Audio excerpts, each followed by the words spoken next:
Mace ta musamman a gurin miji tana siffanta ne da cewa ita wayayya ce, ba gidajiyan mace ba, ba 'yar ra'ayin riƙau ba, ba 'yar conservative ba. Kullum abin da na iya shekaran jiya da bara da waccan shekarun ina nan a kansa ba zan sauka ba. A'a, rayuwa ana samun ci gaba, ana samun canji akan al'amura. Ki zamo mace mai tafiya da zamani, wadda da abin da zamani ya zo da shi matuƙar ba saɓon Allah ba ne ba, to za ta yi ƙoƙari ta yi a cikin gidanta domin ta ɗebe mawa mijinta kewa. Wadda take tafiya da zamani ta sanin me yake aukuwa a yau da goben rayuwa, domin miji in ya da gida yana hira yana magana zai ji ke current ce ba outdated ba.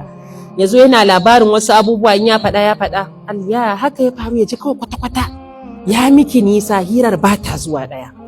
Ba za ku ja doguwar hira, shi sa sai cikin dalilan da watakila za su iya haifar da sai kiga baya son doguwar hira da ke, saboda ba kya fuskanta, ba kya ganewa.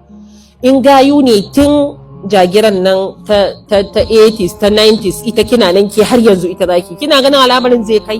Ba zai yiwu ba. Dole ya zamanto kina tafiya da ci gaban da rayuwa ta zo da shi.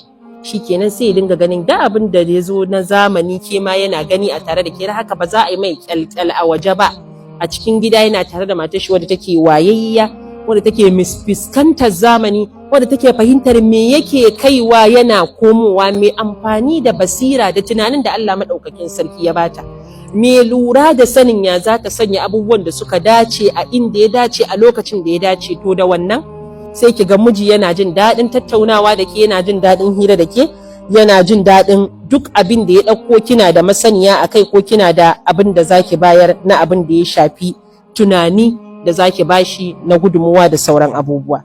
Mace tana zamantowa na musamman a gurin mijinta gwargwadon yadda za ta toshe mishi kafa da bukatar da yake da ita ta ɗan adamtaka a gurinta a matsayinta na matarsa.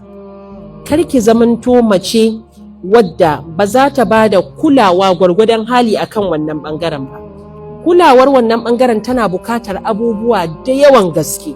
Daga cikin abubuwan da take bukata akwai bukatar tun farko in san ilimin abin da ya kamata in sani a wannan ɓangaren. Tun farko in sa wa hankalina da tunanina a lura da mijina me yake so, me yake ɗaukan hankalinsa, me in an yi yake sa shi farin ciki, me abin da in nayi yake yin kaza, me abin da in nayi yake yin kaza. Sai ki gane makullinsa, sai ki gane mabuɗinsa, sai ya zamanto kina tafa da shi akan abin da yake so. Amma duk lokacin da kika zamanto ba ki da damuwa akan wannan ɓangaren, ba za ki kula da abubuwan da ya kamata a ki yi a matsayinki na mace don ki ɗebe ma wa mijinki kewa ba, to ina tabbatar miki ko da kin tara abubuwa da yawa a gefe guda, wannan ɓangaren an rasa shi, to miji zai ji cewa an tauye shi, zai ji cewa bai cika ba. Kamar yadda kuma dagewar da mata suke musamman a yanzu da ba ma wa iya shi wannan ɓangaren muhimmanci 100% da manta sauran muhimman matakai ko abubuwa na rayuwa a aje su gefe, to shi ma yana daga cikin kuskure da mata suke yi.